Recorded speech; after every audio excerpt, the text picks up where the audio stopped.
70 ఏళ్ళు 77 ఏళ్ళు ఉంటాయి. అతి కష్టం మీద దుర్గేష్ గారిని పక్కకు పంపించి రాజమండ్రిలో సీట్ సంపాదించుకున్న ఇప్పటికి కూడా పూర్తి స్థాయి ప్రాధాన్యత లేని చౌదరి గారు, గోరట్ల బుచ్చయ్య చౌదరి గారు మాట్లాడుతూ ఎంత పెద్ద మనిషి ఏం మాట్లాడుతూ ఉన్నాడు ఆయన? కనీసం చూశారా? జగన్మోహన్ రెడ్డి గారు ఏం మాట్లాడారో విన్నారా? యుక్తాయుక్త చక్షణ జ్ఞానం లేకుండా నిన్ను చంపేస్తే నిన్ను చంపుతాం, జగన్ గారి తల నరుకుతాం, నరికితే తప్పేంటి? ఏం చెప్పాలనుకుంటున్నారు మీరు? ఆంధ్రప్రదేశ్ రాష్ట్ర రాజకీయాల్ని వీధుల్లో తేల్చుకోవడానికి తయారు చేస్తూ ఉన్నారా మీరు? ప్రజాస్వామ్యాన్ని కాలరాసి మీకు భయం పుట్టుకొస్తూ ఉంది. జగన్మోహన్ రెడ్డి గారి పేరు విన్నా అది నిరంతరం తలుచుకుంటూ ఉంటారు. ఒక సినిమా ఫ్లెక్సీ అంశాన్ని మీ కార్యకర్త, మీకు సంబంధించిన వాడు, మీ మెంబరు, మీ వాడు, మీ పార్టీలో ఉన్న ఫ్యామిలీ దాన్ని తెచ్చి అక్కడ పెడితే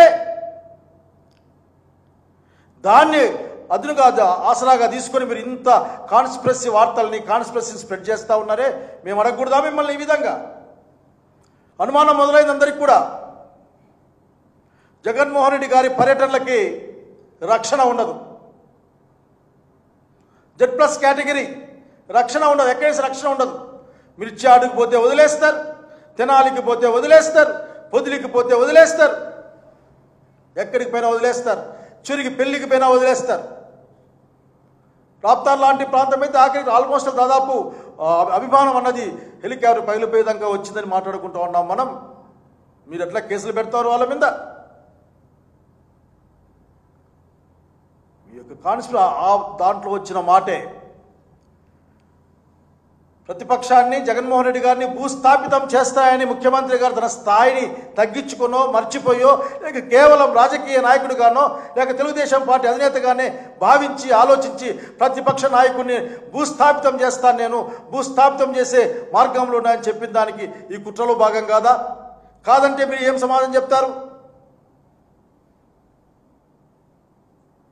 భాష గురించి మాట్లాడతారా? మీ వీడియోలు పంపిస్తాం, మీకు చూసుకోండి. వాళ్ళ అమ్మ మొగుడనో, వాళ్ళ నాయనమ్మ మొగుడనో రకరకాలుగా మాట్లాడారు మీరు. ఇంకా పెద్ద పెద్ద భాష వాడారు మీరు. అట్లాగే ఇప్పుడు సకల శాఖ మంత్రిగా ఎదుగుతున్నా ఒక పెద్ద మనిషి కడ్రాయిలతో పరిగెత్తిస్తామని చెప్పలేదా? ఇంకొక ఆయన దేవునికి మొక్కోండి మీరు, అధికారులు మేము వస్తే మీ సంగతి నీకు పెద్ద డైలాగు. మీరు వినలేదా? బహుశా విని సంతోషపడి ఉంటారు మీరు. అట్లాగే ప్రశ్నిస్తా వచ్చిన పెద్ద మనిషి కూడా ఎన్ని మాట్లాడారు? వైసీపీ కార్యకర్తల్ని, నాయకులను ఉద్దేశించి ఎంత భాష వాడారు? ఊగిపోయారే. మరి మీరు భాష గురించి మాట్లాడితే ఎట్లా? ఒక విలేకరు అడిగిన ప్రశ్నకి, లేక విలేకరు అడిగిన ఒక మాటకు ఏందో చెప్పండి చెప్పారు, రిపీట్ చేశారు. సినిమా డైలాగ్ కదా. మరి ఆ సినిమా డైలాగ్ రాసిన వాడిని మీరు ఏమన్నా యాక్షన్ తీసుకోబోతున్నారా? లేక ఇంతవరకు అటువంటి డైలాగులు వాడిన సినిమాలని ఏమైనా బ్యాన్ చేసో లేకపోతే వాటిపైన యాక్షన్ తీసుకోబోతున్నారా? ఆ హీరోల పైన, ఆ డైరెక్టర్ల పైన మీరు యాక్షన్ తీసుకుంటారా? మరి సమాధానం చెప్పాల్సింది ఈ రోజున ఈ రాష్ట్రాన్ని మీరు ఎక్కడికి తీసుకెళ్దాం అనుకుంటున్నారో చెప్పాల్సిన అవసరం ఉంది మాలాంటి వాళ్ళకి. మేము ప్రజాస్వామ్యాన్ని నమ్ముకున్నాం, బాబాసాహెబ్ అంబేద్కర్ ఇచ్చిన రాజ్యాంగాన్ని నమ్ముకున్నాం. మేము ఎర్ర రాజ్యాంగాలను నమ్ముకోలేదు, మంత్రగాళ్ళ పుస్తకాలను నమ్ముకోలేదు. మేము ఆఖరికి ఈ రోజున జగన్ రెడ్డి గారికి ఉన్న అపూర్వమైన, అఖండమైన, అభేద్యమైన ప్రజాదరణ అతన్ని కాపాడుకుంటుంది. మీరు అర్థం చేసుకోవడం విఫలమవుతూ ఉన్నారు. మీరు ప్రజాస్వామ్యంలో అధికారం, ప్రతిపక్షం ఉంటాయి. ప్రతిపక్షం ప్రశ్నిస్తుంది, సమాధానం చెప్పాలా? మీరు చెప్పకుండా ఒక మనిషికైనా సరే ఒకవేళ ఎవరైనా ఒక పరామర్శకు పోతే 10 మంది రావచ్చు, 100 మంది రావచ్చు, 1000 మంది రావచ్చు, అంతకు పైగా కూడా రావచ్చు. ఆ వ్యక్తి మీద ప్రజలకున్న విశ్వసనీయత, వాళ్ళకున్న సంబంధాలు వీటి మీద ఆధారపడతాయి. జగన్మోహన్ రెడ్డి గారి పట్ల, వారి కుటుంబం పట్ల, రాజశేఖర రెడ్డి గారి పట్ల ఈ రాష్ట్రానికి విశ్వసనీయత ఉంది కాబట్టి అంతా వస్తారు. మీరు వెళ్ళండి, ఎవరొద్దన్నారు? మా ఏడుగురాలపల్లికి వెళ్ళండి, అక్కడేదో ఒక కంచుకోటలాగా ఉంటుందంట ఆ గ్రామం ఏదో, అక్కడికి వెళ్ళి మీరు పరామర్శించండి. మేము వద్దన్నామా? మీకు 1,00,000 మంది పరిగెత్తుకొస్తారు, అక్కడ అందరికీ చెయ్యి ఊపండి, వద్దన్నామా? మీరు వెళ్ళరు. వెళ్ళమని అడుగుతా ఉన్నా నేను. ఎక్కడ కష్టం ఉంటే అక్కడికి వెళ్ళండి.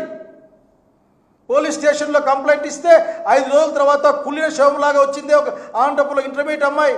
వెళ్ళండి, రండి, నేను కూడా వస్తాను, పరామర్శిస్తామంటే.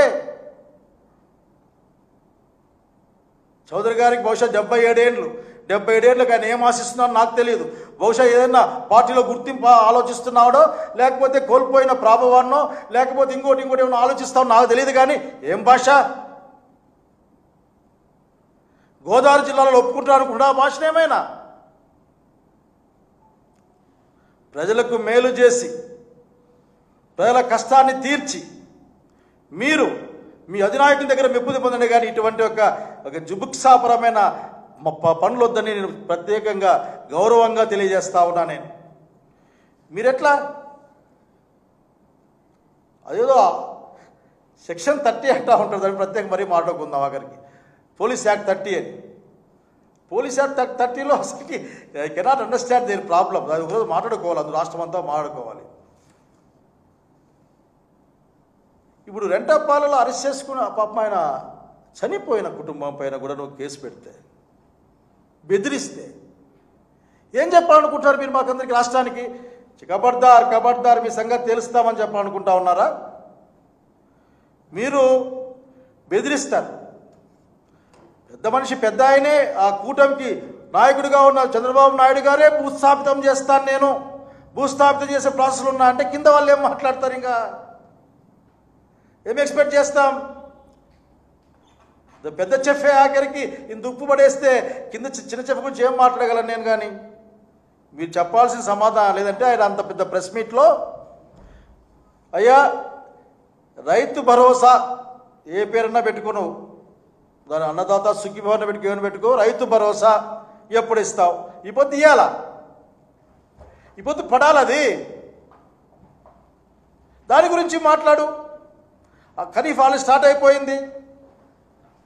క్రాప్ ఇన్సూరెన్స్ ఎప్పుడు ఇస్తావు? పంటల బీమా ఎప్పుడు ఇస్తావు? మా ఆడబిడ్డ నిధి ఎప్పుడు ఇస్తావు?